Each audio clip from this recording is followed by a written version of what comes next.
I have the tagline. Oh, you could read it. I have it too. We got Oh, crabs. you got a different one than me.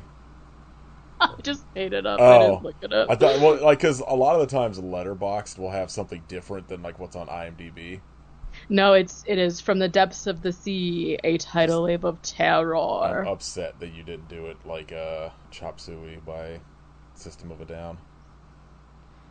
What? Wake up!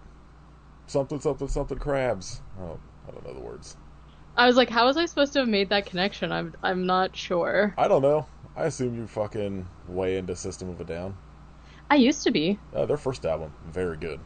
Yeah, I remember one of my very first songs that I downloaded on it was probably LimeWire, I guess. Like it wasn't LimeWire first and then Napster, or there was another one too.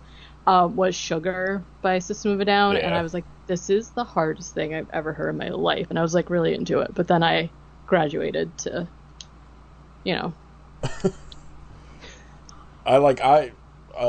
Every once in a while when Kate and I are driving around, we'll listen to that first album. I kind of slightly am out after that. Although there's like songs here or there I've heard that sure, I like. yeah, And like they're one of the few bands from that fucking new metal time period that seem, well, their drummer sucks, but at least like the fucking singer and guitar player that like actually wrote like their music and yeah, lyrics stayed being good people good. in a Love to see it.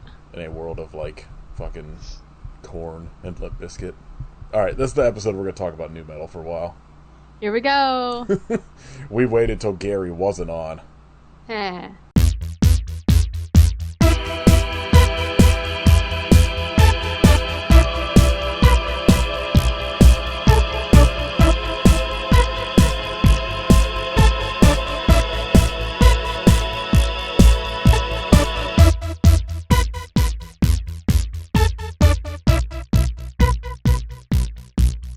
Um, all right, this is episode 302 of Hype You Suffer. Also, Oh, kid's not here. yeah. Kit has currently got no internet for like 2 days and He washed away in the storm. is apparently R.I.P. having flash flood warnings, which is great. So, Kit does not get to talk about Roger Corman. He Even said he will. I think he said he watched it, but he will update next week.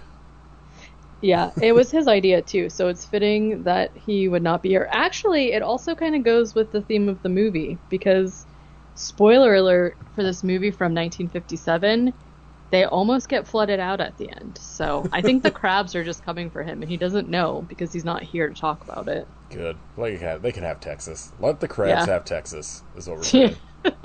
Crabs for Texas. Anyway, I'm wake up crabs. I'm put on a little makeup crabs. Katie's go to sleep crabs. I need to go to sleep, I to be like. honest with you. I'm tired. Yeah, same. Being alive, exhausting. Yeah.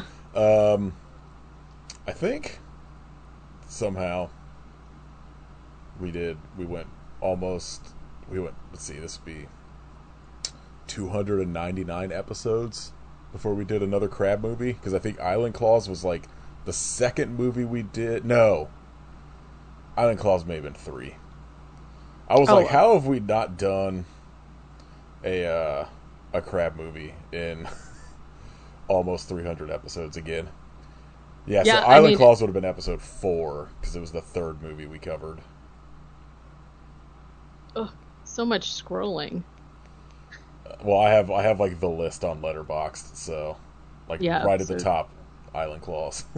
yeah, um, I never had to see a claw until today.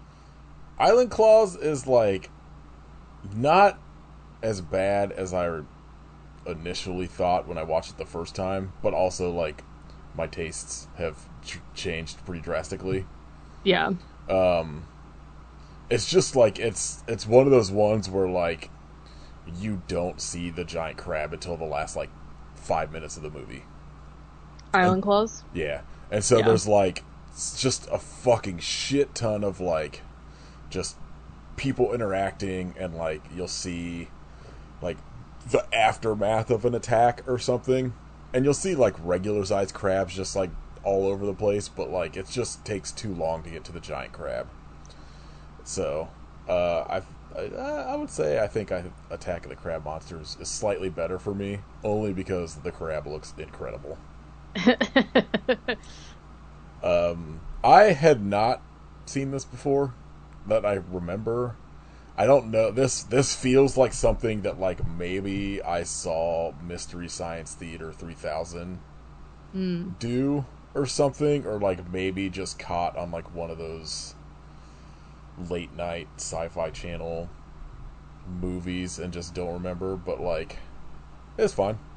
Uh, I didn't hate it, didn't absolutely love it, but it's like a '50s drive-in movie. So, oh yeah, I guess Yeah. we're talking about Attack of the Crab Monsters from Oh, sure. 1957. Yeah, Yeah. Um, yeah, I mean, I haven't seen a ton of like this to me has more of like a sci-fi feel to it. Like, you know, uh, I also didn't know what year it was from when we picked it, and so when I turned it on, it was in black and white. I was like, oh, yeah. yeah. So like when, or yeah, finish your thought and then I'll. So I do feel like I really want to see what the crabs looked like.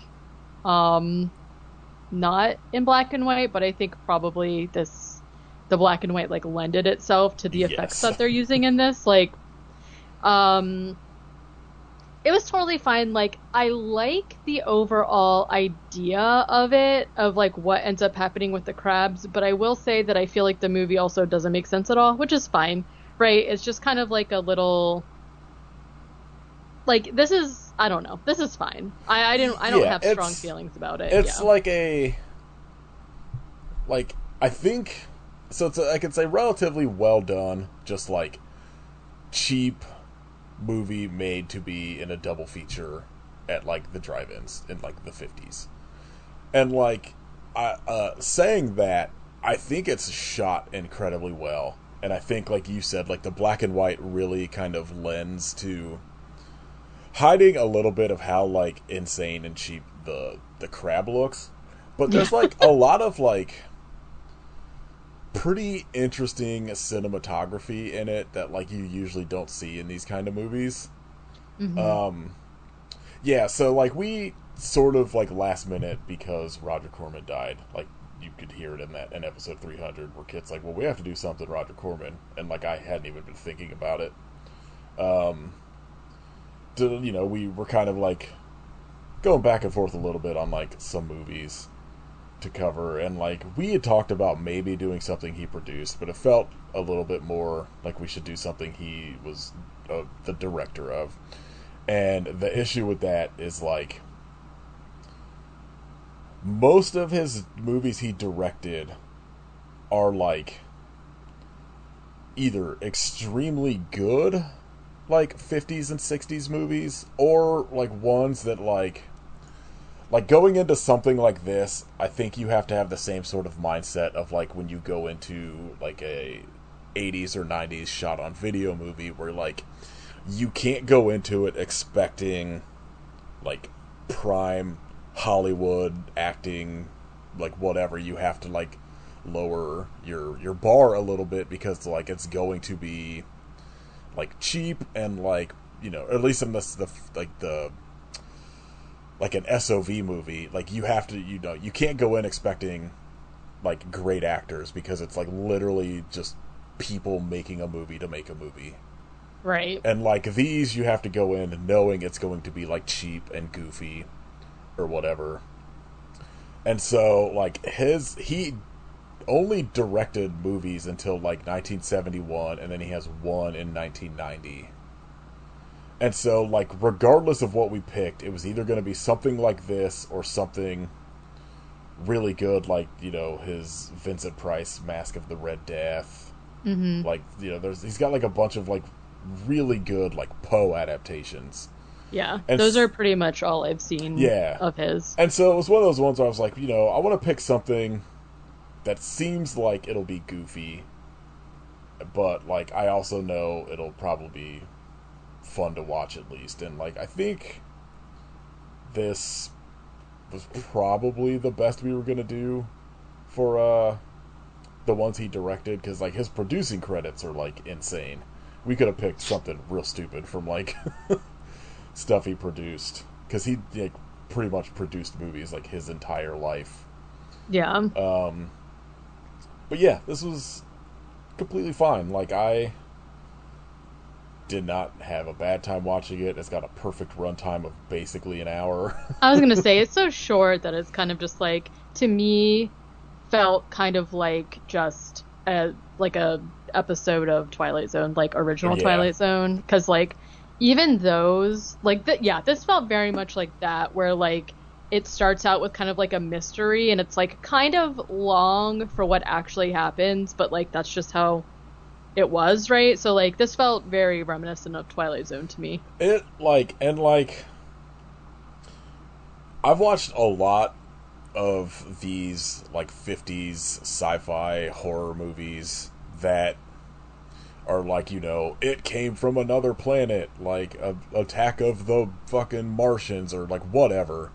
Hmm. And I will say that, like, as ridiculous as the crab looks in this, it looks infinitely better than like what a lot of those movies do, where there's like, I forget which one it is, but there's one where it's literally just like a dude in like a spacesuit, but the head is just like, I don't know, a monkey head, Oh. or like, like a gorilla head, and you're just kind of like, oh, that's it. And like, you could tell they put some fucking effort into this crab.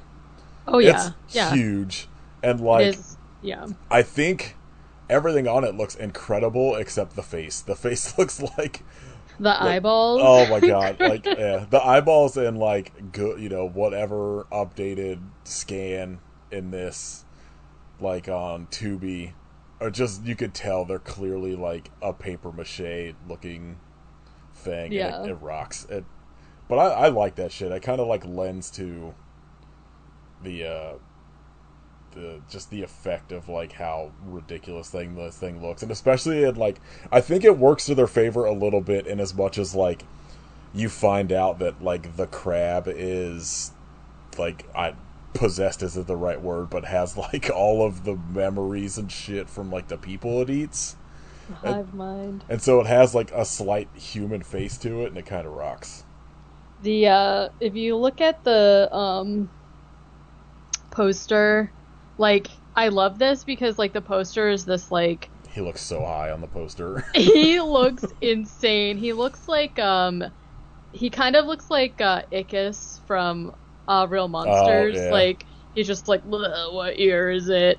But I love that like the cover is like some blonde woman, like, oh, like, just like the classic like pinup looking lady on the, and then like there is a lady in the movie, but she's got like black hair. She looks nothing And like then for this some reason it looks like pit the creature. Ghostbusters are at The the top. Ghostbusters! Yeah, literally. I was looking at that and I was like, what is this supposed to be up here?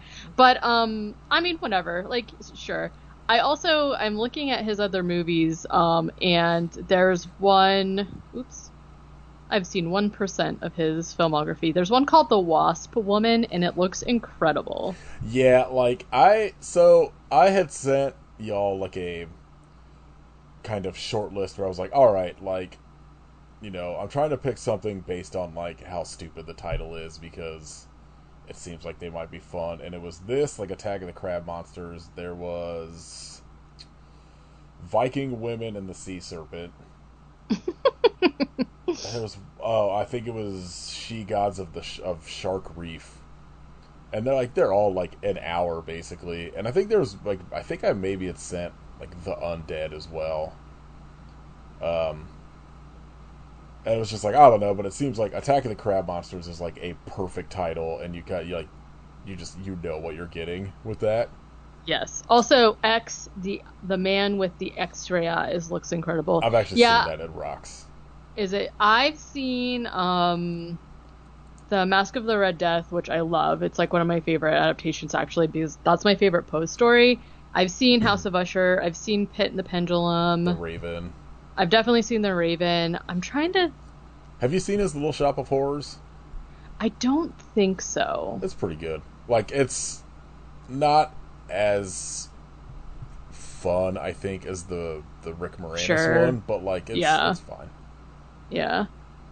But I think that's it. Like, I've never been Creature from the Haunted Sea. I just haven't seen a lot of like I would say that like aquatic horror or things like that is something that I've only kind of like started diving into, no pun intended, like as an adult. And I find that I really like it actually, so I need to maybe go back and start watching. I just also haven't really seen a lot of these like Older movies or 50s, whatever. 60s, So because yeah. I spent a lot of time, like, well, as a kid, like Saturday mornings after like cartoons would end and my dad would stop making me watch like Bob Vila's fucking show.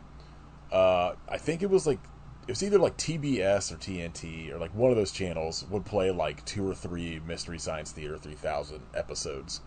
Mm. And like low key, like a lot of people, especially like kind of hardcore film people, really hate Mystery Science Theater 3000 because like they revere a lot of these movies. They don't like the idea of people making fun of them. Making fun of it, yeah. And like a point of some of it I understand, like I get it, but also like they were making fun of these movies in like loving way. Like they weren't just like, oh, let's shit on this shitty movie. Like they respect these movies.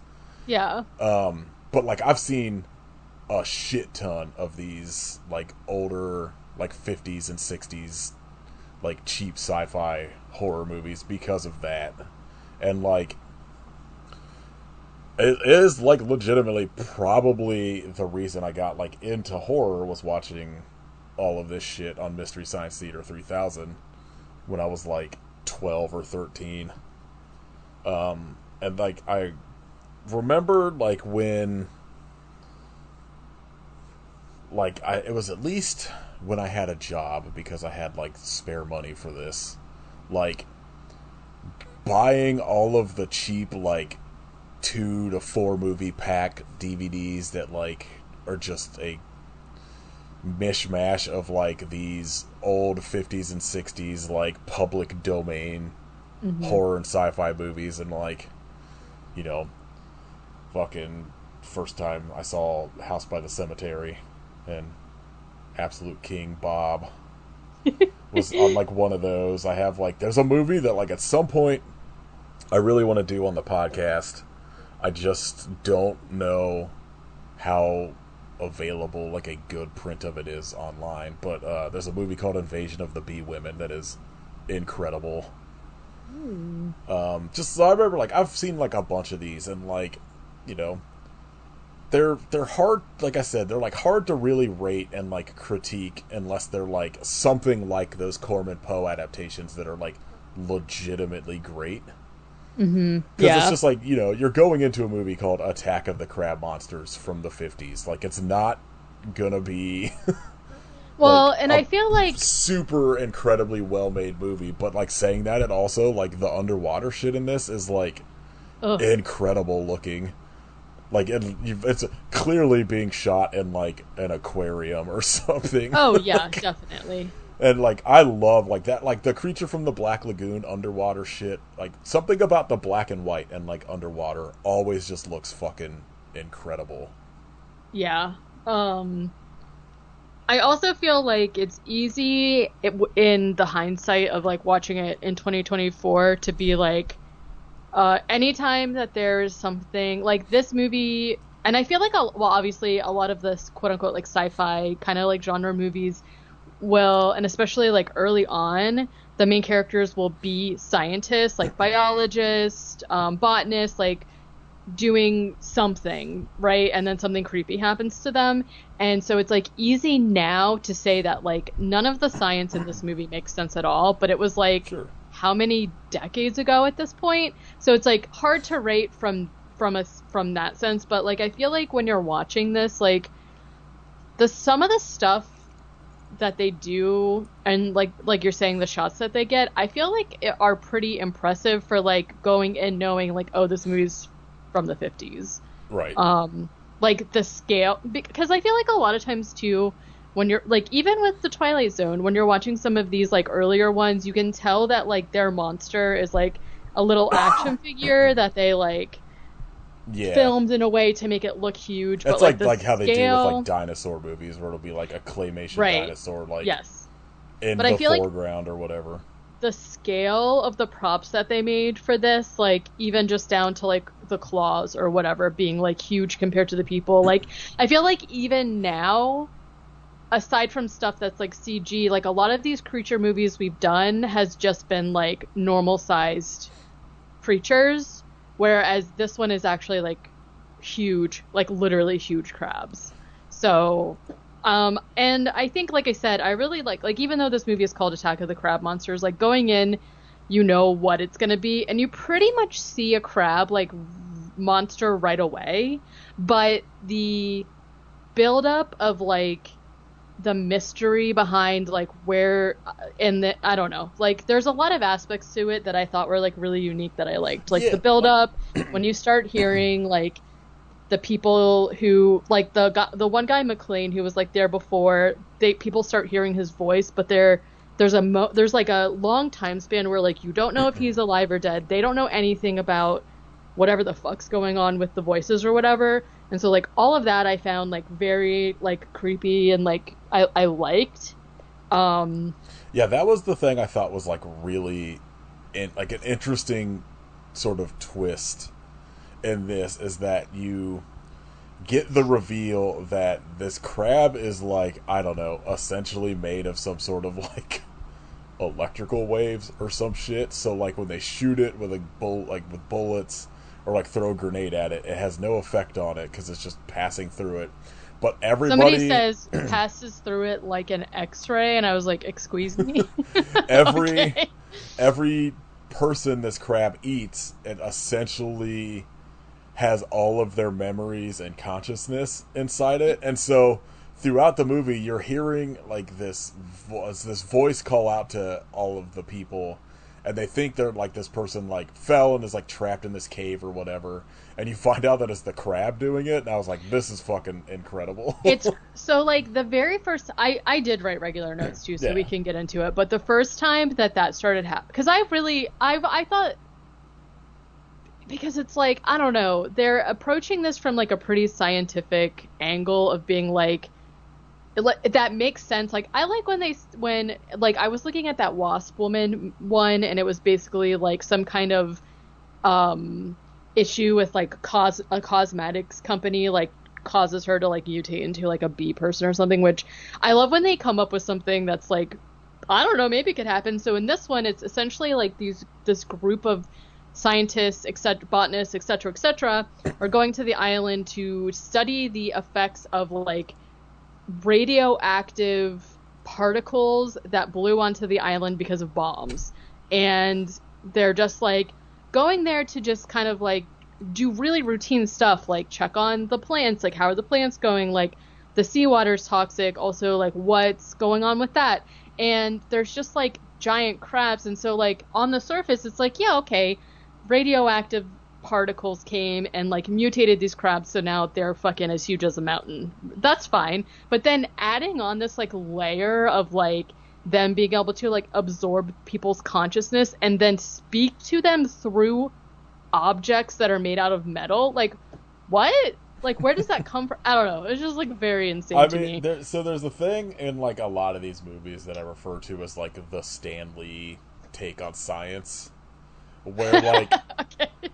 that like I've heard a bunch. I guess it's like a more a thing, and like all of the comic writers of like that time period would do, where like they'd be like, all right, well we need a reason why these people have superpowers. They're like, I don't know, gamma rays. Yeah, right. Particle um, accelerator. and like I think I remember reading that this movie essentially Roger Corman was like, well I want to go out and we need to make a movie to like tour as a double feature with, I think it was like Not of This Planet or some title like that. I forget what the movie was. And they essentially like, hey, had some guy write it, and he was just like, yeah, we have like $300,000. That's what we're gonna make the movie on. And he's like, I really like the title Attack of the Crab Monsters, so write that up. Just figure it And so out. that's essentially like what they did, and like Ugh! it rocks. Best way to make a movie, I think, is you should have the title first, and then figure it out. I agree with that. Um, okay, let's start Yeah. this. I just freaked myself out because so one of the things that I think makes this movie so creepy is like we were talking about there's like these underwater shots and like some of it like we said is like very obviously just like from outside an aquarium. There's like these huge fucking manta rays or stingrays or whichever ones they are. I get them confused. And like just fish, like whatever. But there are scenes of the only person's name that I'm sure of is Marty, which is like the female scientist. She's like scuba diving under the water and she's not really she's just like swimming around like normal, right? There's like not really a lot of wildlife around her. There's like rocks under there and stuff like that. But because the movie is shot in black and white, you can't see into the distance. It looks dark. Like it looks like black water. And it was so unsettling to me because, like both talked about how we're like, we don't want to go in the water. And I don't actually know. So the reason I freaked myself out is because I was looking up like what it's called when you're afraid of things under the water. And there's one that's called submechanophobia, but that's like a specifically man-made objects under the water. So like the ships, Yeah, like sure. if you see Like a ship under the submarine or water, whatever. a submarine, stairs, like if something's flooded. I Like saw if you this see those like fucking statues, the statue gardens and statues. shit. Yes, statues. There's this one where and like I don't know how afraid of it you have to be to say that you have a phobia. Like I have absolutely no idea, but the feeling thinking about this fills me with legitimately so much dread. Like I saw this one where somebody was like showing I don't know why I'm watching it either because I know very well that I don't like it, but there was somebody being like, "Oh, here's like the worst examples of this that I can think of." And there's like this one of like a shark statue and it's like smiling and it is so scary. Then I saw this one where it was like a spiral, like a wrought iron spiral staircase that starts above the water and then spirals down into like the depths of the ocean. Absolutely not. Why are you like what is that for? Oh my god, it's so scary. But I mean, I what was if you're trying to walking on the ocean floor? Do you need to get out? That's true. Because there is also one and I literally cannot um I can't pronounce it because it's like megalohydrolesthephobia or something, which is just like the fear of underwater creatures or objects, which maybe is what I'm getting at. But like the idea that these underwater shots, like they just like really made me spiral because it's being in black and white was so fucking creepy. So it starts off pretty strong, being scary. So, well, it starts off with like what I assume is a Bible quote. I don't actually know what it was. It's fine.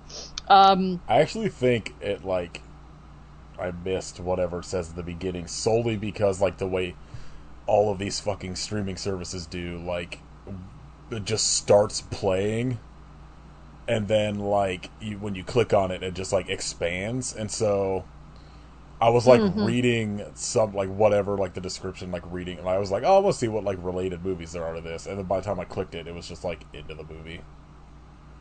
Yeah, and this is like they showed a bunch of like whatever the production company they showed like a bunch of logos, but it was like ones where you're like, oh, is the movie starting? Oh no, that's just like the logo for this company, and it happened like 3 times. So then like somebody starts talking and they're saying stuff that like outwardly did not make sense to me. So I was like, maybe this is a Bible verse, or it could have been like like a philosopher type of thing. I don't know. But we see a whole group of people arriving on an island shore via like a lifeboat type thing. And through their conversation, we kind of learned that they're returning. Some of them have been to the island before because there was some kind of incident where there were other people there that are either dead or missing. They have no idea. Then they're like, okay, see you later. See you in a month. And I'm thinking a month is a really long time to just like be on an island, but Yeah. sure. They didn't really seem like they brought a lot of like Look, as someone who's been provisions. watching a bunch of Survivor lately, they spend like 39 days, I think, stranded Oh, somewhere. So these people had it easy. yeah. They didn't have to Um, compete to win like a Mountain Dew. that they would immediately chug and then throw up. Yeah. Fair. There's one sort of side note like that we watched this week where they won like a fucking ice cream sundaes or some shit and just fucking devoured it, and I was like, there's no way you're not getting a stomach ache. You haven't had dairy in fucking 32 days, and that's what I was literally about to say, especially since you haven't been having dairy. Like, you've had chicken and rice, so maybe chill out. Not even that. They literally give them like they don't give them rice anymore? It depends. Like, so some islands they get rice. They try to do something where it's like more like sort of like native to the area. And so the one we were just on was like the Amazon, and they had some sort of fucking like, oh, I can't remember what it was because Caitlin and I texted Irene to ask her what she would make with it. It was some sort of kind of flour that essentially they were just making these like fucking little water and flour cakes out of. Oh, interesting. Sometimes, like, I think one of them they got like rice noodles or some shit, and that was just what they had. But like, they always, like, almost every season the fucking dummies don't like lock it down properly, and like a monkey will just like show up while they're gone and steal all their food. Yeah, I could not be dealing with that. Yeah, every fucking season, I'm like, no, first day I'd be like, I'm done. Actually, I'd be like on the boat ride over, and I'd be like, never mind. My socks are wet. I'm leaving. I have sunburn already. Please let me leave. Yeah. Okay, so the crew that like brought them there are like, okay, see you later, and they start like going off into the waves, and one of the guys is like, hey, Tad, sit down, you crazy guy, and Tad falls in under the water. We already see kind of like, we see a glimpse of the crab, but like at this point we're not really aware of like the scope of it because it's underneath the water, right? And he falls in and he's like, they also show us this like body going down into water, and it's just like all dark, and I was like, this is a nightmare. even though this is like the shore, they're like literally right at the shoreline. But we do see the crab in the water, and then when they pull the guy's body back up into the boat, he is missing his head. So you don't need that.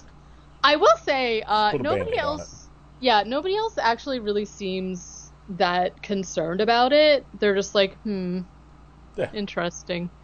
So it's like they're all on the island, like I said, to study it. And we find out that basically like the whole group of people that showed up beforehand have just disappeared. Like, not a trace to be seen. And so like, that to me is extremely creepy, but they kind of don't actually seem that. So then when they arrive, somebody immediately loses their head, and they're just kind of like, well, that's probably. I'm pretty sure, like, if you go on like a boat voyage to one of these islands, you're guaranteed someone's losing their head. It's just like a thing that's gonna happen. Yeah. Well, they got it out of the way real fast, so they're just like, here you go. So this is when they're talking about how the other group have disappeared, gone without a trace. There is also a earthquake that causes a small avalanche, and they're just, I say avalanche, like it's on, what's the other thing called? Like a rock slide? It's not snow. Yeah, rock slide. It's like a rock slide. So they're just kind of like, whoa, they just like shake the camera to show that there's an earthquake, which is fun. This is where we learn that we're staying for a month, right? And then, this is where we learn about, like, the studying the radioactive effects on the island after bombs. Then they're like, okay, see ya, and, like, the guy who, just has seen somebody's head getting taken off, and was like, alright, well, it's whatever, see you guys later. And, they get in the plane. I did look away for a moment, but I think the plane exploded. And they're just like, oh goodness. So they immediately go back to the cabin, and they are trying to radio for help, like the guy who's supposed to pick us up, and kind of like, talk about their whereabouts or whatever. He's the one that's responsible for picking them back up also. So like nobody else knows. They're essentially just like stranded at this point because the guy's dead. They're trying to radio out, but a storm rolls in and basically blocks the signal, so they can't even call out. which I imagine is what's happening to Kit right now. Um, they I hope find, not. yeah. Beep, beep, beep, beep, beep, beep, beep. Kid's just fucking teaching Hooch how to do SOS Pretty and much, Morse yeah. code. Hooch is smart. He'll pick it up. Yeah, Hooch is teaching Kid. That's right, exactly. Um, they find the journals. They talk about this man McLean a lot, which I'm assuming was like the leader of the last expedition or whatever. I They find I will say every fucking name in this went straight in one ear and out the other to the point that I don't know who the fuck anyone is when they start saying names, and I was like, oh, I guess it's no, just some guy in the movie. yeah, I don't know either. To be honest with you, I know Jim and I know Marty. Marty's the woman, and then I only know McLean because it was in the subtitles. So like, I think I there's don't a know. guy named Hank Someone's name is in it, Hank. maybe. Yeah, Yeah, because the only reason I know him is I believe he's the professor from Gilligan's Island. you're correct. I think that's Because the only reason I remember his name is because I recognized him. yeah. So they're reading the previous guy's journal, and he's talking about like giant worms or something, and they're like, I don't know, seems weird. This is when they start hearing a clicking outside, and when they go Not out, upsetting at all. no, it's like literally like clicking, clicking, and they're like, oh, weird. So they go out into the night and are looking around and are like, oh, it's just a vine. Okay.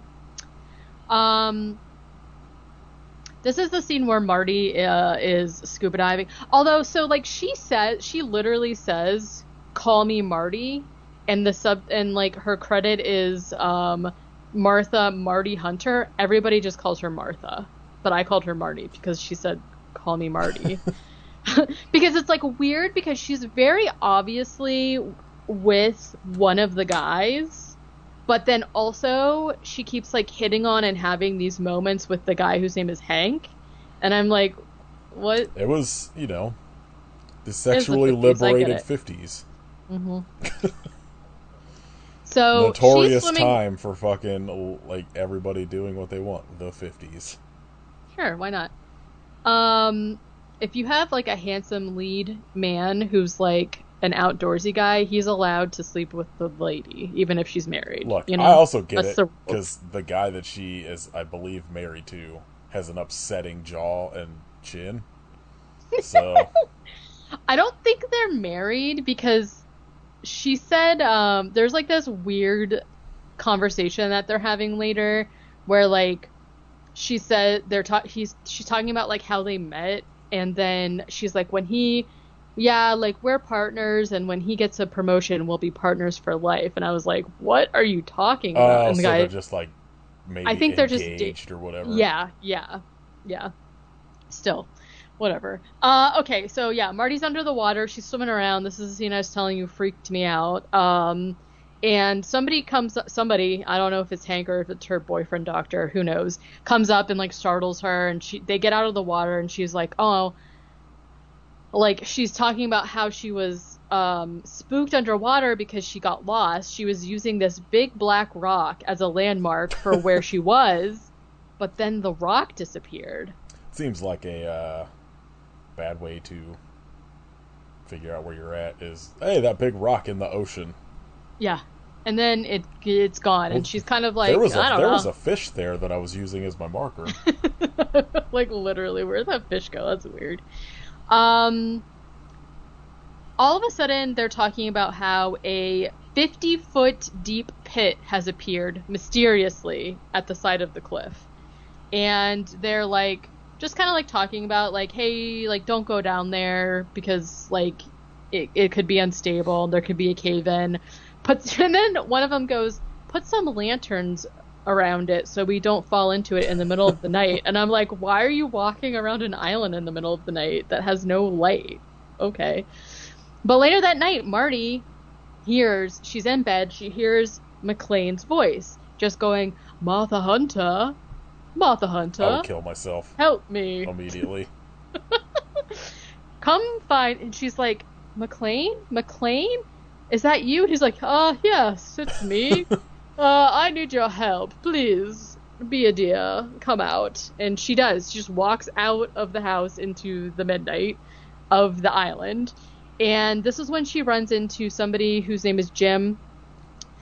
His name is like James Carson, but some people call him Jim and some people call him Carson. And it took me so long to piece together that they were the same person.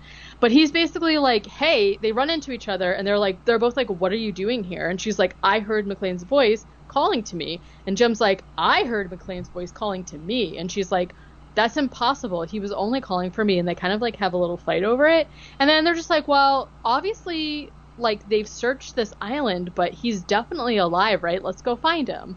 So they go to the pit. They hear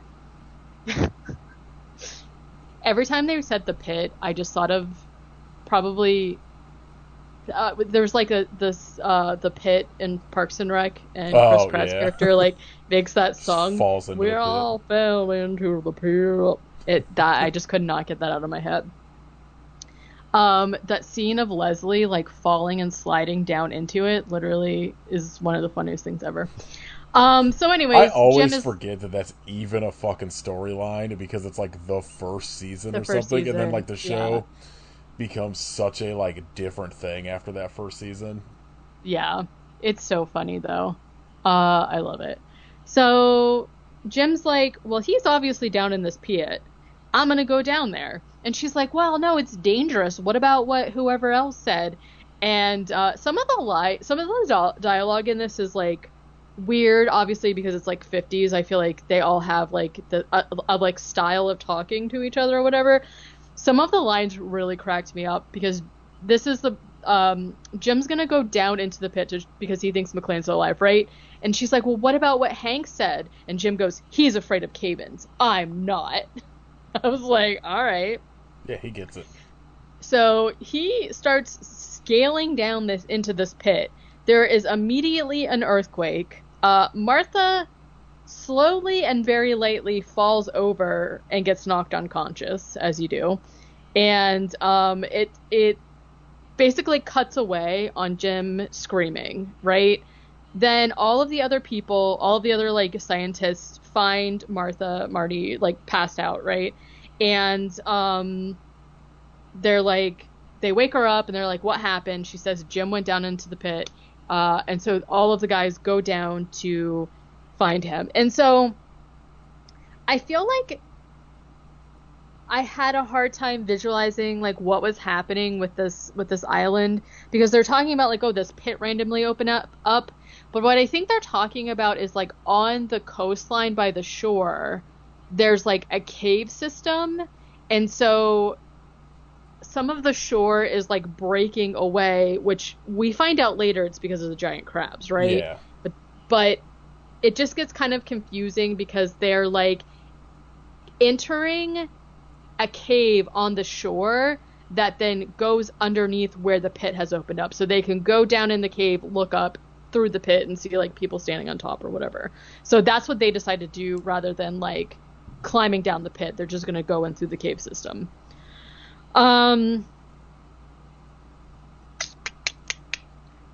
Marty also is talking about how McLean's journals said that randomly the cave systems just keep like appearing in the sides of rock faces where like there wasn't anything before, and a lot of times it happens at night. Again, not concerning at all. They hear the clicking noise again, and this time I think it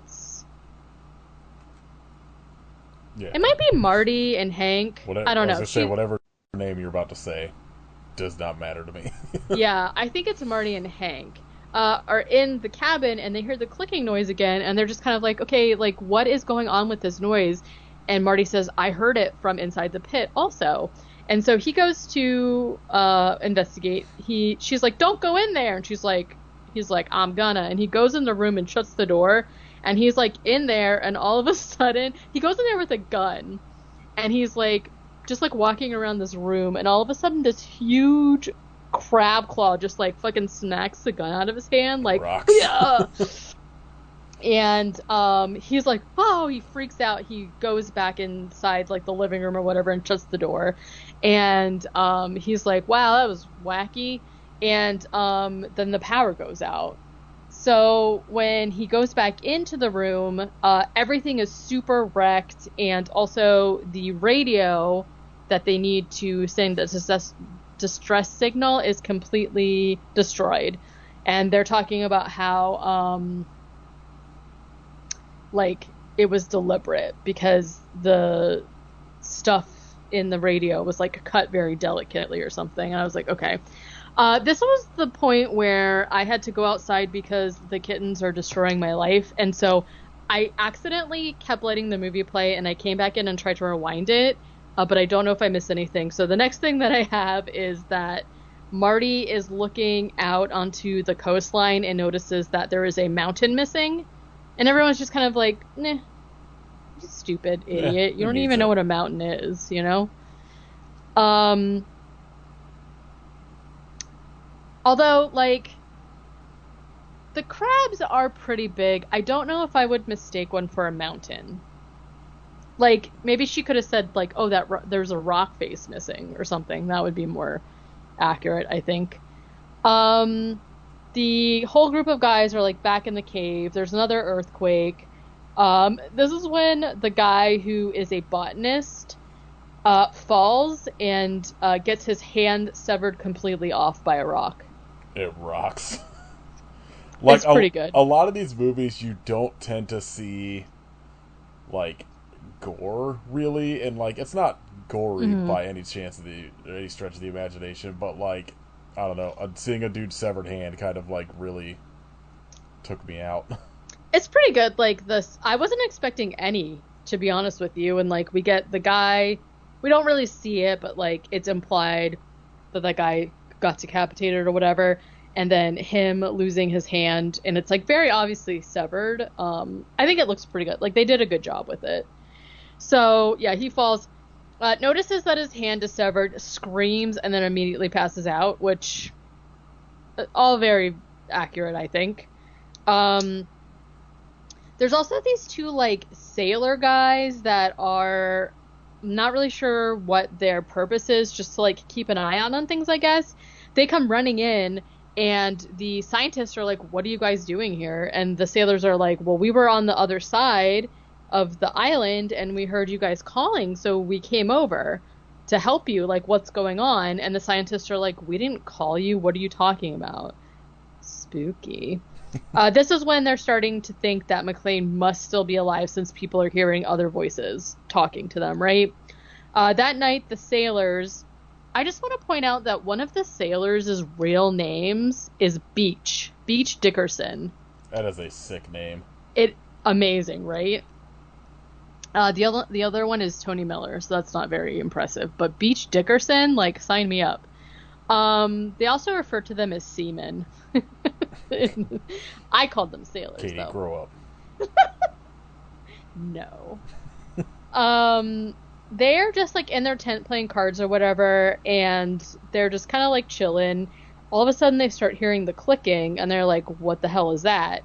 And one of them opens the tent, and it basically cuts away on him, like, screaming about something. So that night, after the botanist has had his hand severed off by a rock, he is recovering in bed. He's laying there, and he starts hearing the sailors' voices calling to him. And they're like, listen, we found Jim, which is the guy who fell in the pit earlier. We found him. You have to come out. It's like both of them talking to him, like, come on, come on. And I don't know, like, if I was the botanist guy, I'd be like, my hand was cut off. Can't you get somebody else to go in the midnight hour to go, like, find this guy? Like, why are you talking to me? It seems kind of weird. But they're like, come on, we found him. So he is like, okay, I'm coming, and goes out there and immediately gets grabbed by a giant claw. Just yoink. The giant claw rocks, and when they're, like, carrying it around later, I'm like, you guys are gonna eat like fucking kings tonight. Right.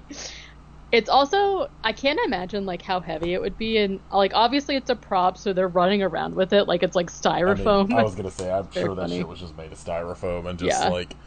Because, like, the one good thing that I think really sort of helps these movies is, like... It's slightly not helpful anymore with like 4K and 8K scans and shit Sure. happening. But Yeah. like the quality of how the film looks, and a lot of the time when you watch these, it's like you just can't tell how shitty these things probably looked in person. Yeah, for sure. Like, and I always find myself wondering, like, what color they made the stuff to, because it's like, in order to show up in black and white, there's like certain colors Yeah, that you need to use for like whatever. And I just imagine it's like, I don't know, neon it's green or something. upsetting when you see like pictures from like the set of like the Adams The Addams Family or some Family, shit. And yeah, you're like, oh it's my god, everything's pink. crazy. Yeah, and then there's a lot of shots that they've been remastering recently of like movie stars in order to make their lips look like they're wearing like red, like sexy lipstick. It's like green or something. And just like the colors of makeup that they had to use are all wacky. Like it's so fascinating to me. Um, See if you can find behind the scenes of crabs. Yeah, just look up Google behind the scenes, comma crabs, and Behind the scenes crabs. I'm scared. it's gonna be like this actress got crabs behind the scenes of this movie. Actually, the first thing that this is a testament to how wholesome my internet is because the first thing that came up was a PBS link. And people are actually just really curious about regular crabs. Can crabs breathe underwater? Do crabs have 10 legs? What kind of crab is Howie the crab? I don't know what that is, though. Yeah, I don't either. What was this called? Attack of the... Crab monsters.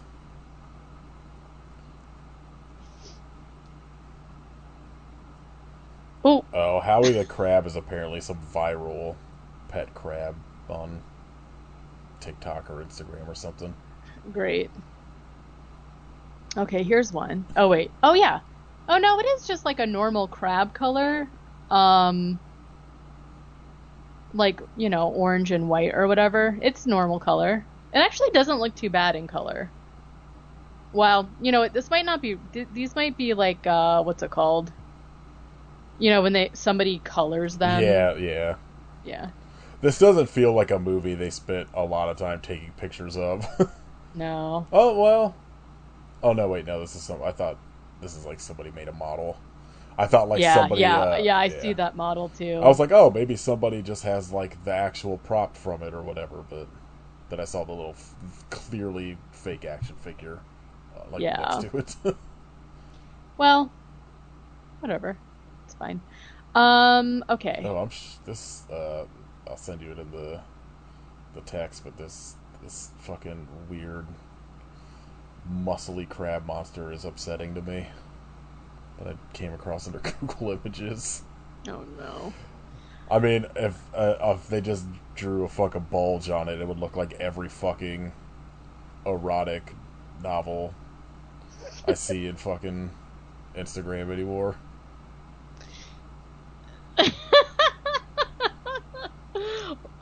Gross. This is like a orc crab guy. He looks. His fingers are really disturbing. Yeah, it's like he just looks like he got too beefy for his shell and like broke out of it. It's upsetting to me. He's wearing some. Okay, that's enough of that. Anyway. Okay, let's see.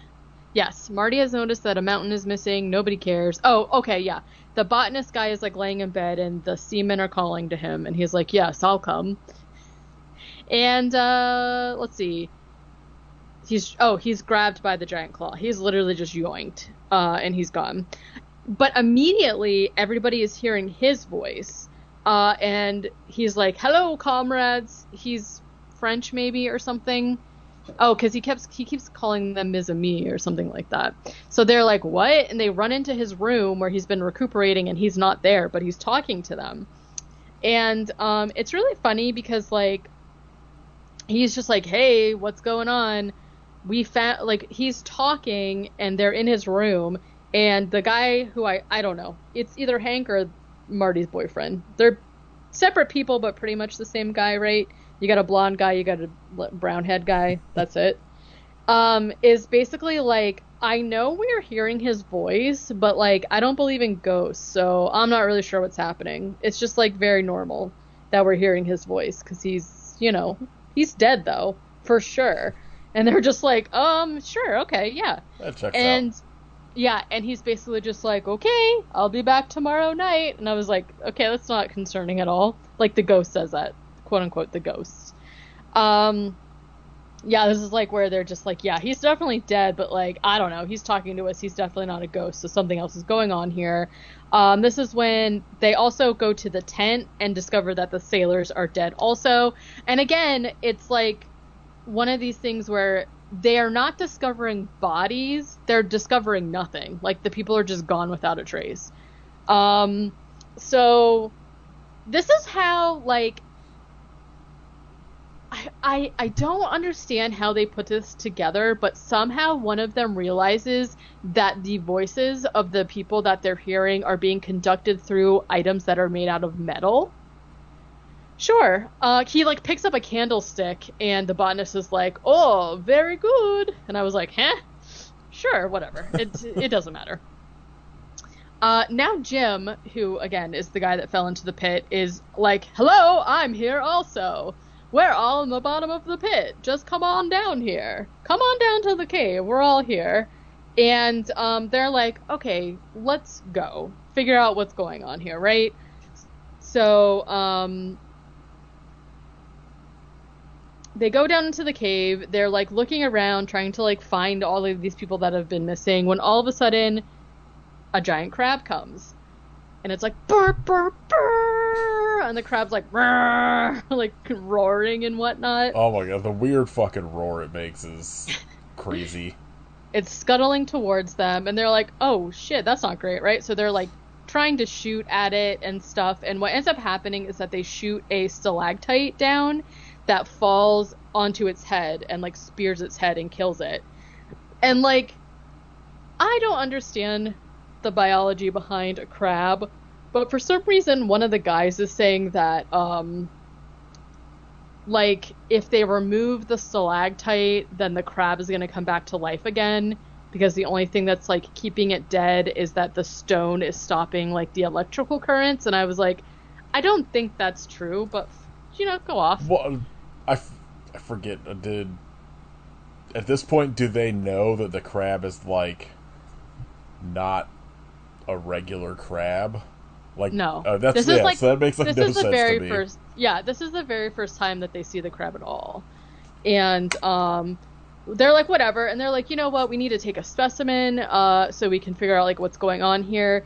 And they cut off one of his claws, and this was when another crab comes scuttling up, and they're like, shit, get out of here. And so they start running, and one of them like blows up the entrance to the cave or something, and the botanist is like, you shouldn't have done that. And they're like, okay. Yeah, I gotta say, it seems like a good plan that, like, as stuff seems to keep crumbling around them, that they throw a grenade. Yeah, that seems very safe to me. And this is when they go back to the lab, and they say a bunch of science stuff that, like, I don't understand what they're saying, but also I think it's made up. Because they're basically like talking about how like they got back to the lab with the crab claw, but when they're taking like samples out of it to look under the microscope, they're not seeing atoms. Like, whatever they're saying is kind of like the materials that make up the crab do not exist. Like, it's I don't know, it's like very strange, because then they're like, this is when they also realize that, again, I don't really like understand how they're coming to any of these conclusions, but one of them literally says, like, essentially what's happening is that the crab is eating the bodies of the people, and their brain is remaining intact. So when the crab is eating their brains, they are absorbing its consciousness, and now they're all part of the crab, and essentially they're evil. Yeah. So they've been like trying to lure the people to the crab, which I think is an awesome premise. Like, it's the best use of science. I'm pretty sure this is scientifically accurate. Maybe Kit's not here to tell us in Kit's Science Corner, so how would we know? Yeah. But I love that idea that like we're like literally like, hey, I'm alive, please come save me. But it was literally just so the crab could eat them. Like, I love that. Also, one of them just like offhandedly says that the crabs are storing up heat energy in themselves and sending out heat waves, and they're using that to like melt and fuse the rocks of the cave back together. So the crabs are the ones that are making all of the cave systems. Sure. Mm-hmm. Somebody, when they were in the cave, took a picture of the crabs, and somehow Marty can tell by looking at one of them that the crab is pregnant and is about to have crab babies. Sure. So then also somehow they know that the crabs are afraid of electricity, which again I also am not really sure like how they knew that. But they do an experiment where they send an electrical electrical current through the claw that they stole, and it literally just like disintegrates into ashes, and they're like, great. So the effect is pretty awesome though, where they just like sort of flash over the screen and then all of a sudden it's ashes. Yeah, they're just like, wow, okay. Somebody like I'm telling you, this is like really literally just like a 1 or 2 minute conversation, and somehow they're just like brilliant, and they're figuring out all this shit.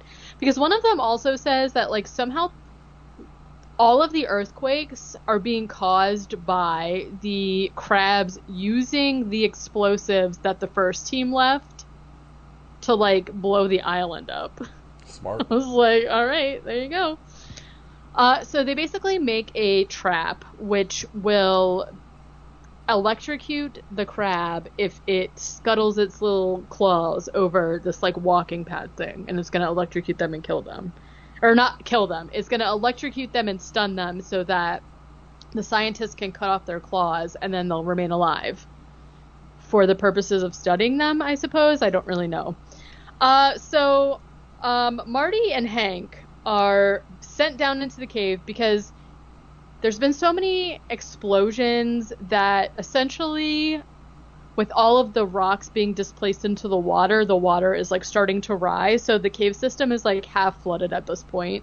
And they're like, you guys know how to scuba dive, so just take the trap down there, set it up, and then escape via underwater tunnel. Absolutely not, first of all. Terrible. But they're just like, yeah, okay, whatever. So Marty and Hank go down there. And this is where they're like flirting a little bit, because they're like down in the cave together, but Marty's like, lonesome down here, and talking about how lonesome it can be even in a room full of people. And I was like, what the fuck are you talking about? Also, I thought she was married to the other guy. You know, who cares? So they're setting up the trap, and they start to hear snoring, and they find that one of the crabs is back there sleeping. And for some reason, one of the scientists needs like some kind of I don't know, deposit from the rocks.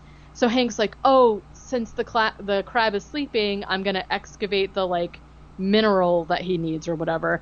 So he goes over there. The crab immediately wakes up, and this scene to me was so funny because the crab puppet thing is like laying there sleeping, like literally snoring like a person, and all of a sudden you see its eyelids open, but it looks like it's like a curtain over the eye that gets like pulled up with a string. That's like what its eyes opening looked like, and I was like, ah! The crab gets pissed off and starts chasing them, obviously. They run. It basically cuts from them running from the crab as to them being in the water. They get up on the shore, like emerge up on the shore, and the crab has followed them. They do show the crab puppet thingy underwater too, and I didn't like it.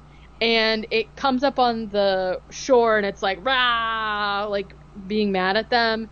And the other people who are up on the shore are like trying to shoot at it with bullets. And this is when they say like, the bullets are going through him like an X-ray. I was like, what? All right. This scene was pretty funny too because the crab comes up on the shore and is just like, ah, you fucking stupid people. Don't you know how great I am? You shouldn't be shooting at me or whatever. And then it's like, I can regrow my claw in 1 day's time. Will you be able to grow new lives when I kill you? And I was like, damn, Got him. you got them because they can't. And they're just like, ah, like skittering away over the bank or whatever. And he's just like literally like on the shore, like with his claws up in the air, like basically like, you kids get off my island kind of thing. It's very funny. So back at the cabin, they've fixed the radio, they've gotten the radio working again to play music essentially. Not to call out yet, but they're listening to a DJ named Pineapple Joe. Oh yeah. Perfect island music happening here. And for some reason, like the other scientist guy that's left and Marty's actual boyfriend are outside and they discover that they discover oil essentially, and they're like, oh weird, there's oil here. Should we check this out? And the professor guy's like, I think we have to, right? Like the explosions must have like opened up a well of oil from deep beneath the island, so like I think we have to figure out what's going on. And the guy's like, yeah, what about the giant crab though? And he's like, nah, we can hear the crab coming a mile away. No worries, let's do it. And I was like, this seems like a bad time to be doing this. But whatever.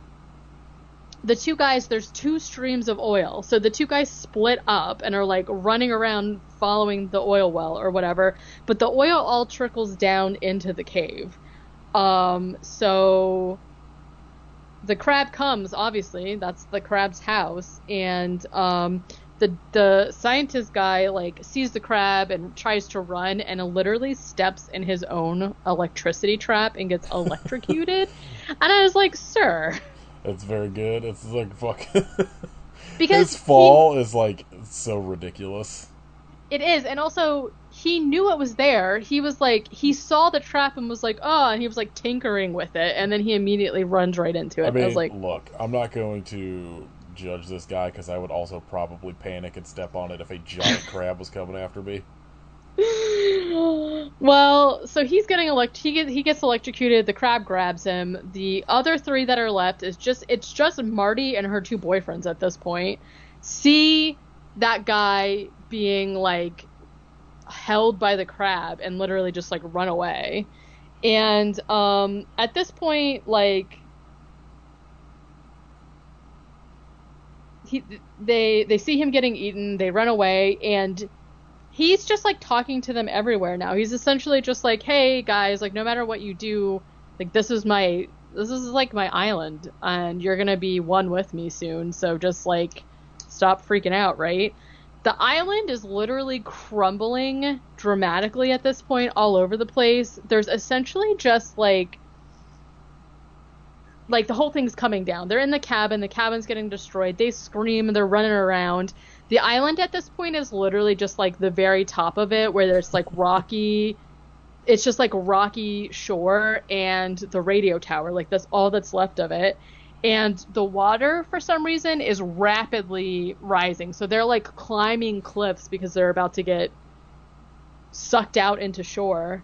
All of this seems like the worst thing that could happen. They, between them, realize that they have 6 grenades left. And they're like, all right, well, let's go check out this toolbox, see what we can do. The crab comes and is like, clickety-clacking at them. Hank runs up and is trying to, I guess, throw a grenade at the crab, like, close quarters for some reason. But as soon as he runs up to him, the crab literally, like, fucking hits him in the head. Just, like... And he falls, drops the grenade explodes, like, by his foot, so he can't really walk now. And so, like, the crab turns to Marty and her boyfriend, and it's essentially just, like, the crab claws, like, coming from the side, like, the very top corner or whatever. And they're like, ah, no! And Hank is, like, pulling himself now because, like, you know, he exploded his foot or whatever. And essentially, he just climbs the top of the radio tower and like rocks on it so that it falls onto the crab and electrocutes the crab. Yeah, Marty and her boyfriend hug. Immediately the movie's over. It like hard cuts to like the yeah. end. I was like, oh. All of these movies rock because they'll like it's just literally like the end, no credits, goodbye. The monster. I literally paused it with like 3 minutes left because I can't remember why, and I was like, they hadn't even like climbed up the top of the rocks yet, and I was like, wow, 3 minutes. That must be wrong. No, it was literally just like electrocution. The end. I was like, oh, so Hank, I guess, sacrificed himself for them because he like fell onto the crab. Also, I want to know how they got rescued though. Like You never find nobody. out. They swim back. Yeah. Oh, okay. That's my that's what I assume happened. Yeah, probably. Pretty good. Like, Not bad. Like, especially if you're into wanting to watch something with that, like, you know, old, like, sci-fi yeah. nostalgia to it or whatever.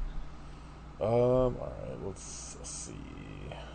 Let's try Again, the crab is absorbing people and then trying to, like, lure people. Like, the crab essentially just, like, mimicking people to me was, like, very, like, that was awesome. yeah. So, I do really like that twist that it's, like, not just a regular crab. There's, like, some weird scientific bullshit going on with it. yeah. Radioactiveness. Yeah. I was trying to see... I was looking at any of the news, seeing if any of it's at all remotely interesting. Is it? Apparently, there's a first look at Pyramid Head in Return to Silent Hill. Ooh, I And, want to see it. I mean, he just looks like Pyramid Head. Uh-oh. It So, literally doesn't look any different than what I remember that first one. Uh, yeah, in that first movie. Let's see. Apparently, Blumhouse has 8,000 fucking sequels coming out next year. There's a brand new I Know What You Did Last Summer hitting theaters next year. You excited for that? why? And a new Like a Insidious. Oh okay. yeah, they're rebooting I Know What You Did Last Summer. Okay, great. Perfect. Um, apparently, I did watch the trailer for Beetlejuice also. pass. Why? Like why? I don't know if Ryan Gosling is pushing for this or if someone else is. It just made like a little fan edit, but if someone made a fan edit of him as Ghost Rider, and it kind of rocks, and Kevin Feige apparently gave his endorsement to it, so What? please give me Ghost Rider. Okay, that's crazy. I need to see this fucking Nicolas Cage Long Legs movie immediately. I don't even know what that is. I have not watched the trailer for it, but like I keep seeing people's reactions to it, and I don't know if there's some movie called Long Legs that I'm assuming is like a maybe giant spider movie he is coming out. Oh. New images from the Alien movie. Don't care. Yeah, what did you think of? I guess based on your reaction, I guess you are not into the Beetlejuice sequel. I just like don't understand like the like premise of the movie seems to be that for some reason so Lydia's father has passed and so Lydia Yeah, her because he's a pedophile in real life, so they didn't bring him back. I mean that's fair. But like the premise is that they return to the house for the funeral and like Catherine O'Hare's there, Jenna Ortega is her daughter. And they return to the house and essentially Lydia is like for some reason telling her daughter about Beetlejuice and is like, don't say his name. And then of course she's like, what? Like Beetlejuice, Beetlejuice, Beetlejuice? And she like says it and then he like shows up and they have to deal with it, I guess. But I'm like, why? I don't know. I'm not interested. I also feel like I don't know. I feel like Winona Ryder's acting now to me just like kind of doesn't work for like She, I remember watching Stranger Things that first season and everyone being like, "Oh my god, Winona Ryder's so good in this." I was like, "Is she?" No, Because I don't think so. I'm not sure. I like growing up, she was like one of my favorite actresses, right? Because of Heathers, because of Beetlejuice, where she played this kind of like morose, like kind of like monotone kind of character type girl. And now she seems like erratic and like I'm sure that there's some like behind the scenes stuff going on with her personal life that has made her the way that she is, but it doesn't like work for me anymore. I just thought And like like the way she talks is like very choppy now, and it's just like strange. It's like not the vibe. Do you know what I mean? I feel like I don't know if I've seen her in anything other than that first season of Stranger Things past like Girl Interrupted. Oh, as an Um, adult, yeah, like, cause like I don't. It's also like at least that first season of Stranger Things. I was like, her role is to literally just be like freaking out. a drunk that's sad that her kid is missing and is just like can't hold her life together. So every scene is just her smoking and crying, and I was like, this isn't good. Like it's whatever, but like you can't tell me she's like the standout fucking star of this. Like, Oh, yeah, no. but I don't know. I overall I don't have a problem with her. Like I do think she's like a good actress, but I was like, she's terrible at Stranger Things. Yeah, I haven't really seen anything with her in it as an adult that I reflect on being like, that was a good performance. But I love her in everything else I've seen her in previously. But anyway. I like am barely a Beetlejuice fan. So, like I like the cartoon a lot, and the movie's fine, but like I could live my life without a fucking sequel. Well, and like again, I guess that like my real problem, like not to just continue harping on like reboots and sequels or whatever, everybody knows how we feel, but I feel like if you're gonna do a sequel, like have there be an actual plot behind it and not just like we're back at this house and my daughter immediately summoned Beetlejuice or whatever. Like there's no reason for that to me. I It's hope like you the guys plot is that he has to like try to marry the daughter, and it's just like the exact same Freg movie again. it probably is, to be honest with you. And like um I don't know. I feel like it's fine. Like the actual movie Beetlejuice, I think is perfect. It's one of my all-time favorite movies. It's probably one of the movies that I've seen like the most in my life.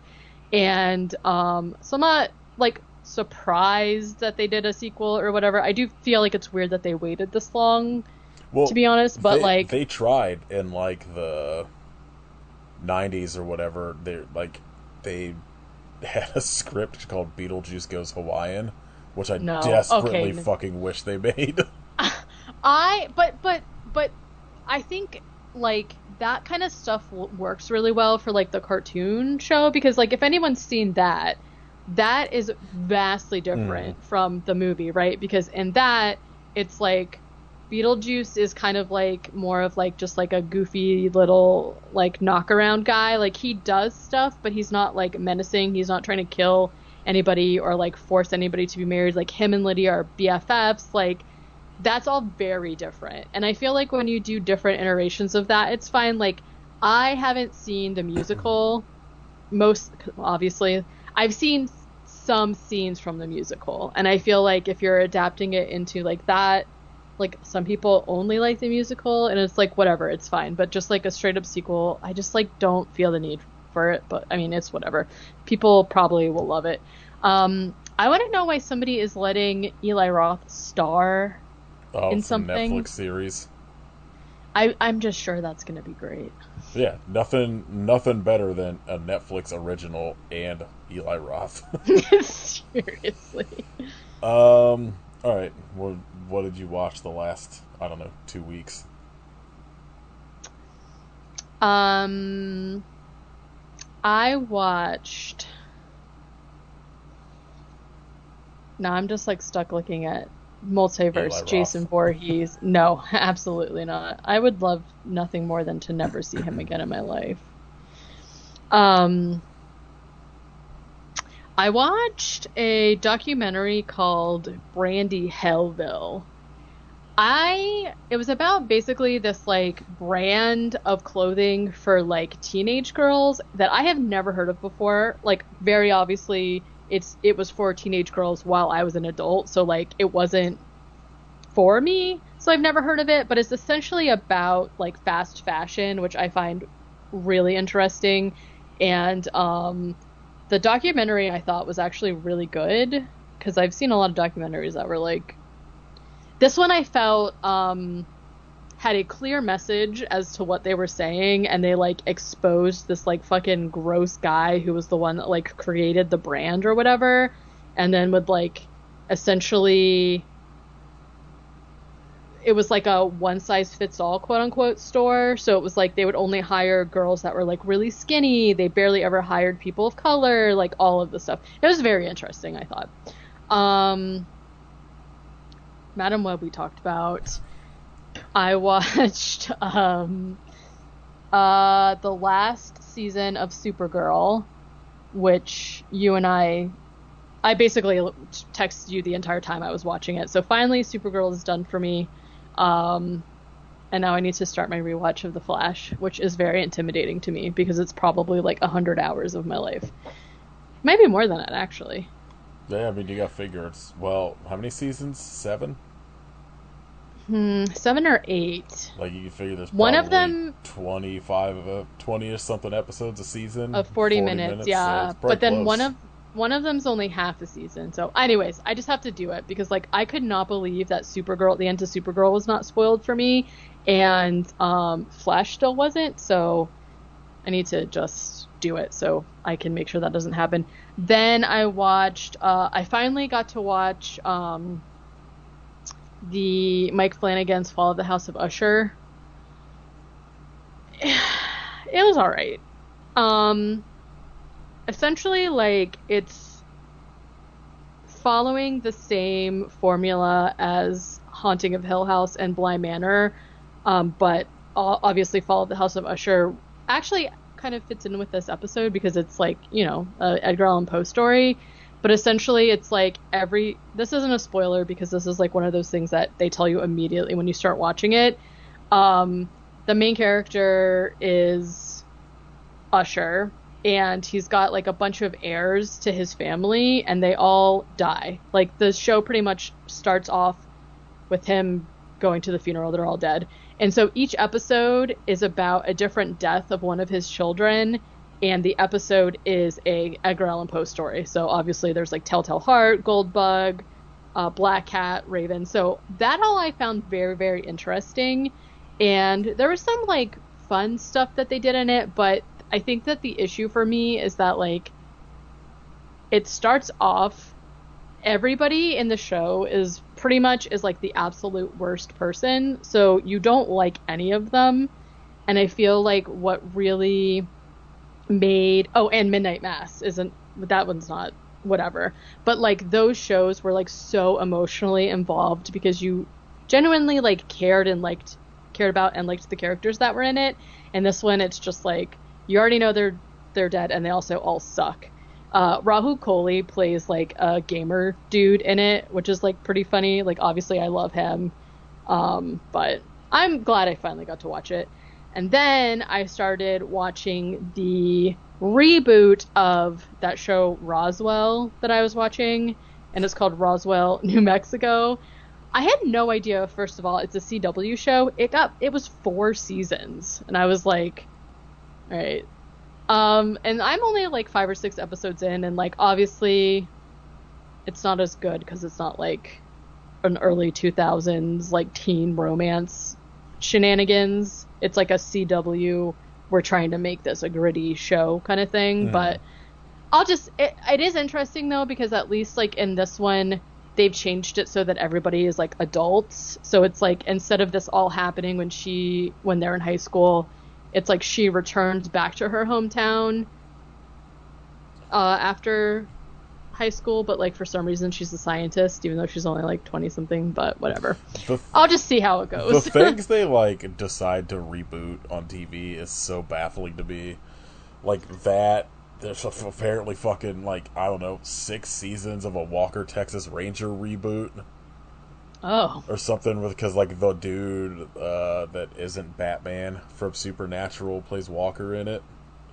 It's like, I'm assuming the only reason it got picked up is because, like, when Supernatural ended, that dude immediately went into that. Who? The other dude from Supernatural that isn't Oh, oh, the guy that oh, oh, voices oh, oh, Batman. oh, oh, oh, yes, yes, yes. Okay. Um, it's like Oh shit, I didn't know that it's actually. very weird. Like the shows where I'm like, nobody was asking for a Walker Texas Ranger reboot or a fucking Roswell reboot. I was asking for I Texas. You don't know think what you else? were. No, no, I wasn't. I actually had no idea this existed. Jared Padalecki is his name, by the way. Very interesting. I also found out that in the original, remember we were watching like CSI for like fucking months. The one of the main characters, oh my god, the fucking um the guy who is I'm watching a trailer for the Walker Texas Ranger reboot. The guy who is like the boss of Scully and Mulder is in this movie or is in this show. Oh, the dude from I don't. I guess I don't think you were on the podcast at this point. The bad guy from Shocker. Mitch Yeah, Pileggi. yeah. Yeah. I don't know. I might have to watch it. You probably will. I might You watch have a lot to. of bad TV. I do. Um but one of the guys that was like in the CSI from the very very beginning leaves towards the end to be in a MacGyver reboot that I also didn't know existed. Did we talk about the Office reboot that they're apparently doing? I don't That remember. is going to have none of the same cast because it's following It's just someplace in the Midwest, and they were like, "Yeah, but the camera crew that shot the one is returning," and it's like, great. So it's just that's stupid. it's the same universe, but an entirely different place they're following, and I was like, "Oh God, please don't do this." Yeah, that sounds terrible. Okay, so I just looked up the MacGyver reboot, and his name is George Eads. He left CSI. I keep wanting to say NCIS. CSI to be in the show. He's not even MacGyver. No, I'm sure. Is it Sir. MacGyver? Is MacGyver like an Asian man in that? No, he looks like a What am I teenager. thinking of? Maybe it was. Oh, I think there was like a Quantum Leap reboot, maybe that I'm thinking of. Oh, What? Like what? wasn't How? it? Why Wasn't are they it? rebooting these shows? No, now I'm thinking of the Crow reboot show with the Iron Chef guy. Oh yeah. Oh yeah. I was Anyways, thinking of Quantum Leap. we are still slugging through um X-Files, by the way. It's so tough. No offense, Terminator guy, but it is just not good at this point. Yeah, I've heard that season is not great, but I think it gets like better after Smolder comes back. I need him desperately to come back because I just can't. Looking up the Quantum Leap reboot. I loved Quantum Leap as a kid. I've not tried to watch it as an I adult. need the fucking weird science fiction shows that would air at like 2 a.m. on fucking like TBS to come back. I can't remember what any of them were called, and I feel like there was one that Pamela Anderson was in, but maybe I'm just equating the Hmm. fact that Baywatch would also play around that time. Because Yeah, I you're. like I remember like Jack of All Trades at Briscoe County Jr. being played like late at night, like the Bruce Campbell TV shows, like all like that sort of weird time period. Bring that stuff back. Quantum Leap had its time. We don't need it anymore. Raymond Lee. I'm a. Um, Yeah. you're Well, you're gonna anyways, end up watching that them. got I know you will. I might that got canceled obviously after 2 seasons, but Was that it for your watch list? um I think so. All right. Let's see. I watched Klaus Kinski's Paganini, which was insane, and I have no idea what the fuck was happening in it. It's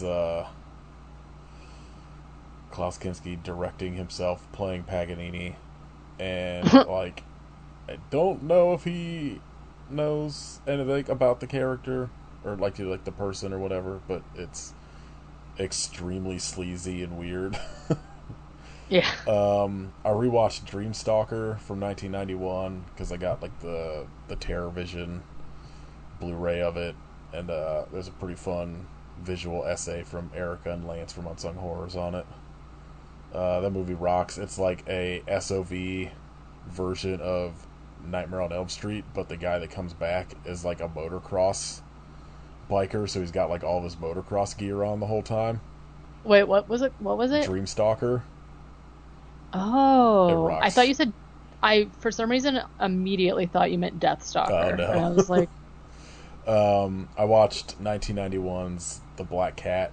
Um, I gotta watch the sequel still.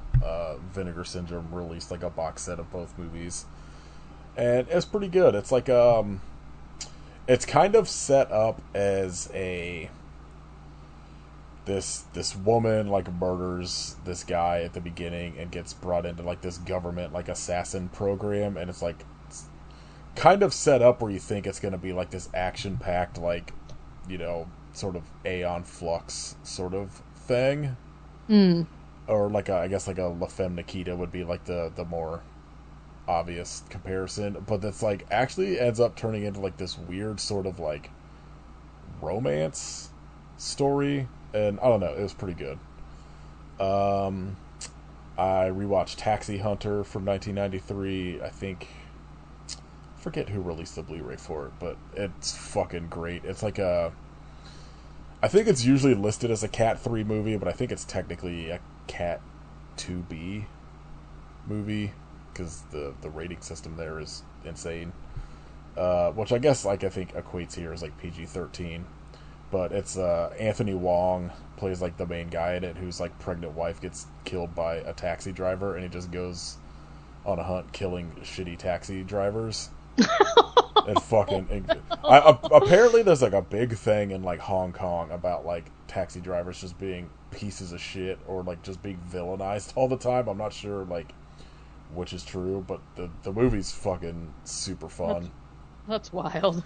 Like, I that is so sad to me, but at the same time, like, imagine you're just like a normal taxi driver and some guy kills you because Well, of that. Like, one of the things that happens in it is like to try to catch him, like one of the police officers goes undercover, and it's like one of the more like comedic roles in it. Like the guy's just kind of like a doofy cop, and like he like Anthony Wong's character is like about to kill him, and I forget exactly why he gets away or doesn't kill him, but he like goes to the fucking hospital and sneaks in, and like like they play it off like it looks like he's gonna murder him, and Anthony Wong just gives him like a birthday card and apologizes because he's like, oh, I didn't know you were an actual taxi driver, I didn't realize you were a cop, blah blah blah. It's great. It's super. It's a movie that at some point I would like to do on the podcast, but I don't think it's ever really streaming easily anywhere. Like I watched it on YouTube the first time, and the copy is just kind of like hard to deal with the subtitles. But the Blu-ray that got released of it is pretty great. I love that. Happy Um, birthday. I'm sorry. it's so funny. I watched 1992's Age of Demons, which was a like 90s SOV movie that was fine. I don't know. It's kind of a mess. And then for some reason the Blu-ray for it has a documentary that is like almost double the length of the actual movie, like a making of documentary, and I was like, come on. Wow. um I watched Vinegar Syndrome's release of A Man Called Hero, which I thought was going to be this like insane action movie, and is actually like an almost 2 hour kind of drama, but like that turns into like a pretty weird martial arts thing at like the end of it, and it's good. Like I need to rewatch it knowing what it is now, because I really was expecting it to be like a just straight up like martial arts action movie, but it's like Hmm. really the story like of this guy that like in like I don't know the 1920s like leaves his town in China to go live in like America, and just a bunch of shit happening there. And then on my birthday, I rewatched Leprechaun Returns, Terror Vision, Mr. Vampire, and Ricky-O, the story of Ricky. All bangers. Caitlin watched Riccio for the first time with me and was like, "This is the best movie ever made," and I was like, "Correct."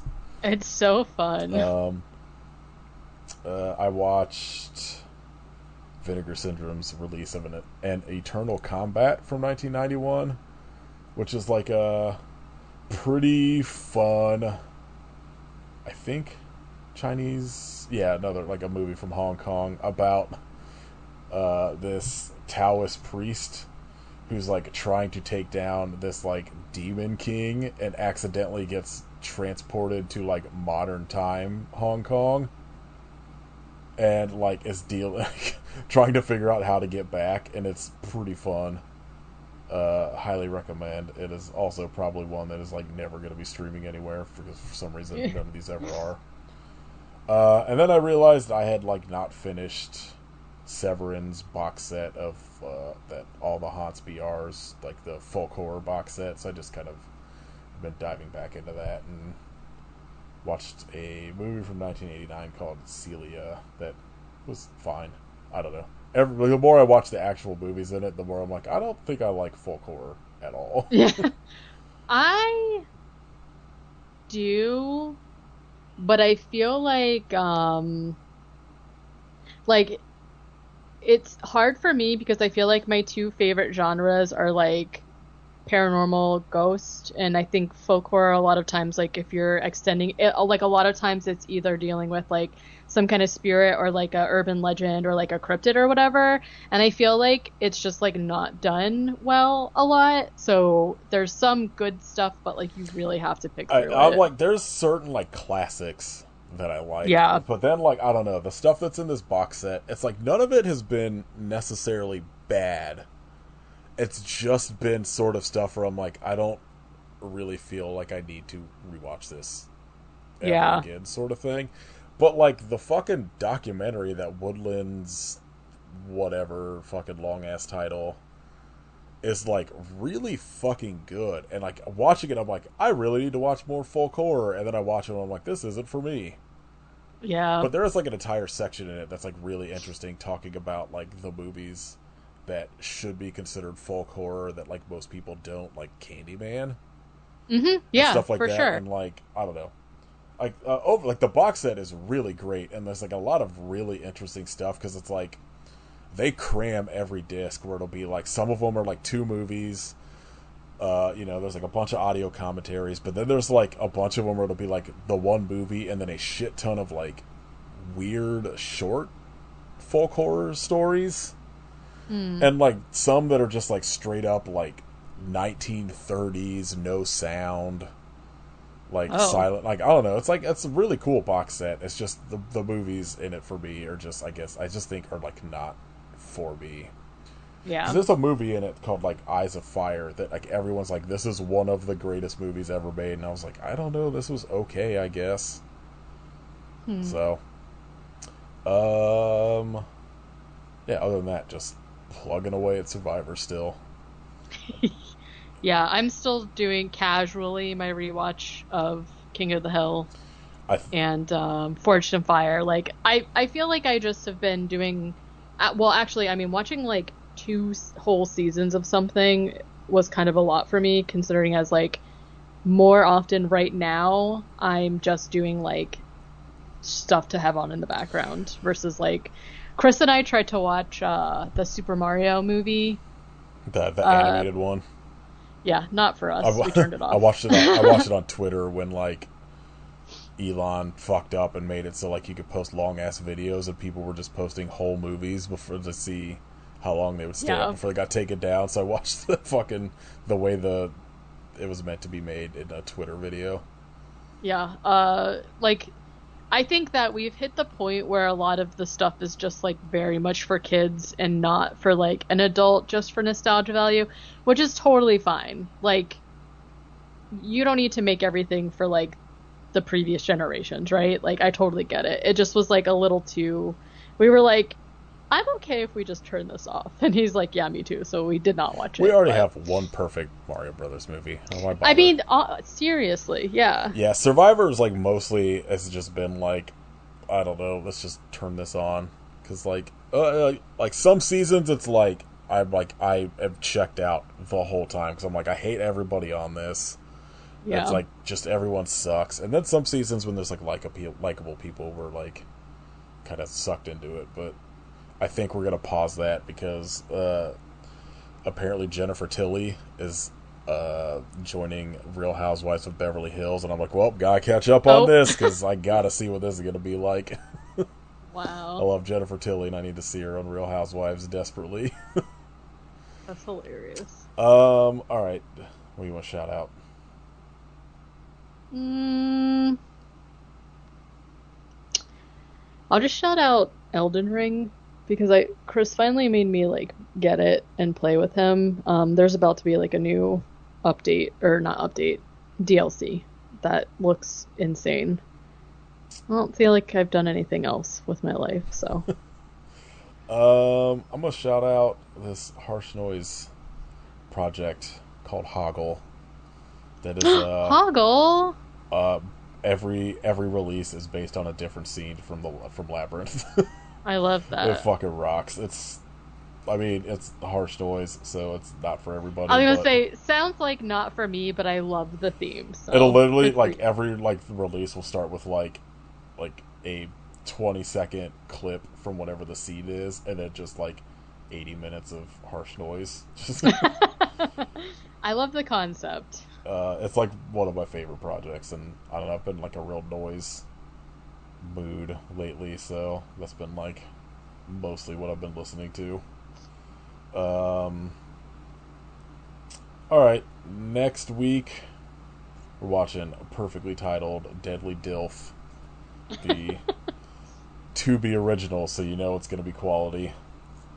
Definitely. Um, my friend Sheridan from Trash Blood Fire and some other podcasts, I think, is going to be joining us. We're going to do a couple weeks of deadly blank lifetime-ish type movies. And I assume they're all going to be extremely bad, and I can't wait. Me neither. And then I feel like we're going to watch some real garbage for a little bit.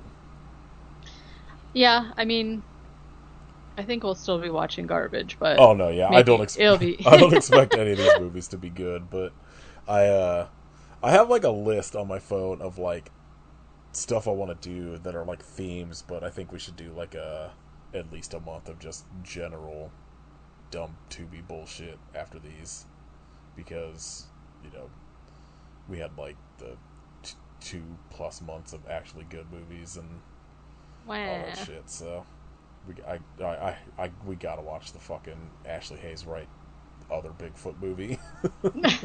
Are you ready, Shane? Yeah, I already told him I was like, when we do it, you have to just not work that day or whatever it takes. Yeah. Quit your job. So yeah, that's obviously on Tubi. Deadly Dilf, what a title. Alright, if you would like to support us, you can join our Patreon at patreon.com/IFBSufferPodcast. Next bonus episode for like normal bonus episodes, it looks like it's gonna be Showgirls, so get ready, Katie. Ugh, thanks a lot, everybody. I can't wait.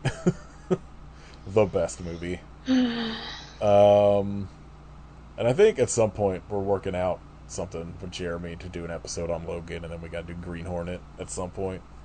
So I'm gonna make you watch Showgirls. You're gonna make me watch Green Hornet. So that's fair. That's a good trade. I don't know. I assume Seth Rogen is a showgirl in that movie as his secret identity. That was a spoiler, okay. You can leave us a rating and review on iTunes and Spotify and all that shit. You can follow Kit at Hidden Kitstery and Kitrification of Blood. Follow Katie at WerewolfFace. Join Katie's Patreon at patreon.com/werewolfface. What are you doing on there? Just still crochet patterns and shit currently? No, I've shared some other stuff recently. Um, some Actually, it's mostly been like pet portraits and crochet. But yeah, I'm in the middle of crocheting a sweater that is taking me my entire life. So I have not been able to do anything. And then I just realized that the sweater, it's a test pattern. So somebody else wrote this pattern and I am crocheting it per their instructions to test it to make sure that they can sell it to other people. And when I said, yeah, when I applied for it, I was like not thinking I was going to get in because I think I applied after the deadline. And I was like, whatever. And then they picked me and I was immediately like, why did I do this? It's so much work. It will be extremely cute when it's done. It's just like it's made out of squares of different things. So like one's a pumpkin, one's whatever. I haven't shared this on socials at all. It's only on my Patreon. But each of the squares takes me like 2 hours, and there's like 30 squares that make up the sweater. So like it's pretty much been all I've had time to work on. Um, and it is my entire life. And then I realized it's due in like 2 weeks, and I have not done the sleeves, and I have not finished the back, and I was like, oh my god. So that's pretty you much, should just yeah. not do the sleeves and just be like, I think this looks better as a cut off sleeve I think this vest. looks better as a vest. Sorry about it. Except I lied and told them that I was on the sleeves, so I was like, damn it. So that's pretty much all I've been doing. So I did. There's like a few other things on there. Like I haven't shared. I actually don't think that I've shared a picture on Instagram in like a month or two or whatever. So I'm still active on Patreon. I'm not really on Instagram, but once that finishes, hopefully I'll be able to have a life again. Yeah, Woof. who needs it? True. All right, yeah, we're go watch Deadly Dilf. Don't make us be the only ones to watch this. Although I think Chris Matthews watched it and he was like, "It's terrible," and I was like, "Great." Perfect. It's gonna be like 5 views. Yeah, Oh man. I don't know. That's like To Be Original has this like kind of, or not To Be Original. To Be makes all of these like original. I think maybe in collaboration with BET. I'm not 100% on that.